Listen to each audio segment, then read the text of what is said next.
ازيكم يا بنات عاملين ايه؟ طبعا مفيش حد ما بيحبش الحمام، الكبير والصغير محدش بيختلف عليه. بس انا بقى ولا هسلق ولا هحمر، انا هعمله بصوص حلو جدا وبطريقة سهلة وبسيطة قوي. تعالوا بقى اقول لكم عملنا العظمة دي ازاي.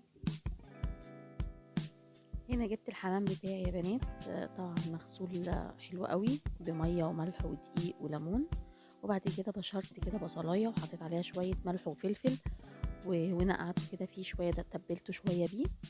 وبعد كده شيلته من التتبيله، يعني هي نص ساعه بس. شيلته من التتبيله كده كويس. وهنا حضرت الرز. هنا لكل واحده انا خدت كبشه ايد كده، وزودت في الاخر كبشه تاني، يعني عملت 5 كبشات. وبعدين غسلتهم وحطيت ملح وفلفل اسود، وحطيت عليهم معلقه سمنه كده حلوه. ولازم يا بنات نغلف بقى الرز كويس قوي بالسمنه، يعني مش نقلبها بس، لا، ان نفركه كده بالطريقه دي عشان كل رزايه تبقى متغلفه بالسمنه، عشان يبقى مفلفل ما يعجنش مننا.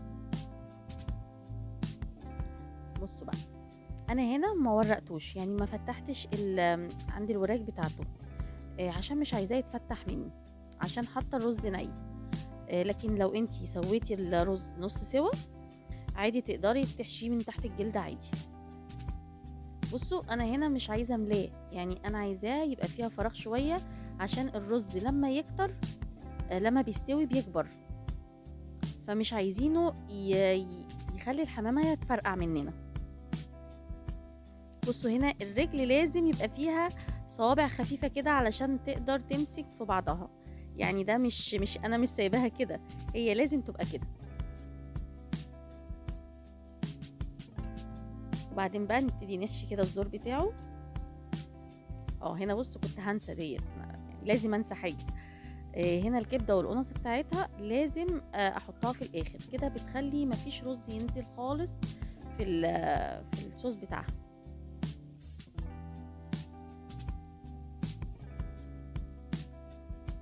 برضو مش عايزين نملى الزور بتاعها جامد عشان ما يفرقعش مننا. انا عاملاها رز، انت تقدري تعملوها فريك براحتكم، الفريك انتوا بتبقوا مسويينه شويه فعادي مش هيفرقع، تقدروا تعملوها براحتكم يعني. لكن انا الولاد بيحبوا الرز بصراحه، فانا بعمله كده على طول.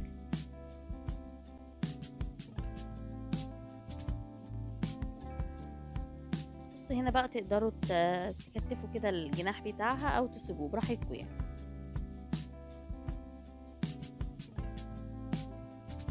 هعمل لكم واحده تانية. بصوا بقول لكم كده بهدله، كله هيتنضف ما تقلقوش.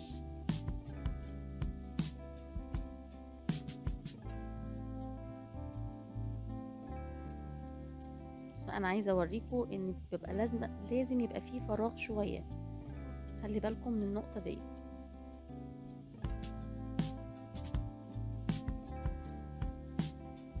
اللي ما تعرفش يا بنات تكتفها او تبقى مقطوعه او مفتوحه جامد، ممكن تقفلوها بالخله، يعني مش هنصعبها على نفسينا يعني.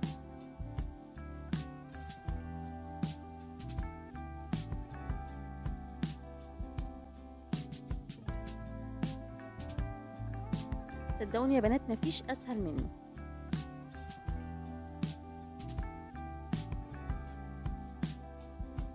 شايفين يا بنات؟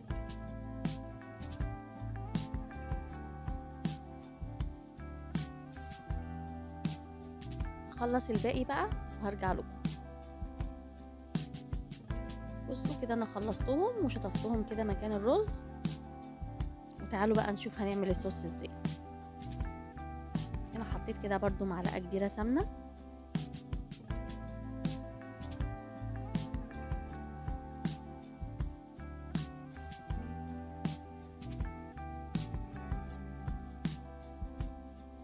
وهنزل ببصلايه صغيره مبشوره،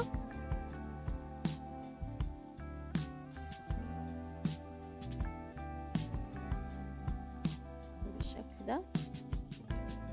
واحط بقى رشة ملح ورشة فلفل اسود. هو الملح والفلفل الاسود البطل بتاعنا، احنا مش هنحط اي حاجة تاني، اي توابل تاني مش هنحطها. بس ويا دوبك بقى تصفر كده البصلاية كده بالشكل ده، وانزل بقى بايه، بلتر طماطم.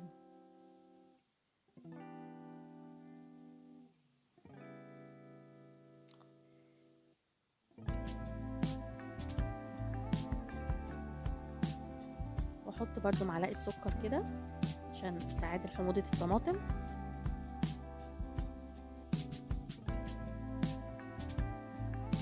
بس يا بنت هسيبها بقى تغلي، وهزودها شوية مية سخنين علشان تبقى خفيفة ما تبقاش تقيلة، وتغلي كده. واظبط بقى الملح والفلفل بتاعها، وانزل بقى بالحمام بتاعي.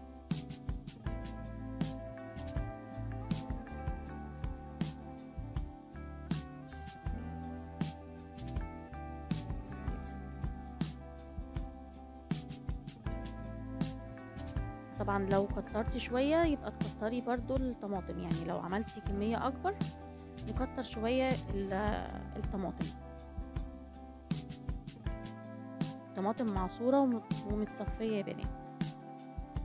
بس تغلي بقى غلوة واوطي عليها. بصوا يا بنات كده بقالها قعدت معايا ساعة الا ربع. انتي بتمسكي طرف الجناح، لو استوى يبقى كده خلاص. هي يا بنات تغلي بس غلوة وبنوطي عليها وبنسيبها ساعة الا ربع. بس كده مفيهوش اي حاجة صعبة.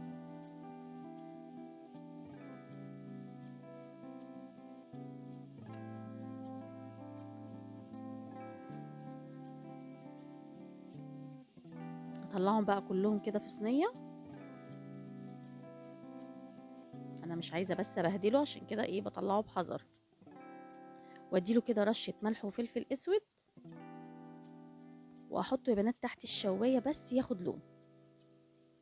شايفين بقى شكله عامل ازاي؟ وشوية الصوص دول يهبلوا بجد، هيعجبكم جدا. جربوا الطريقة ديت وانا اوعدكم ان انتوا مش هتقدروا تعملوا غيرها بعد كده.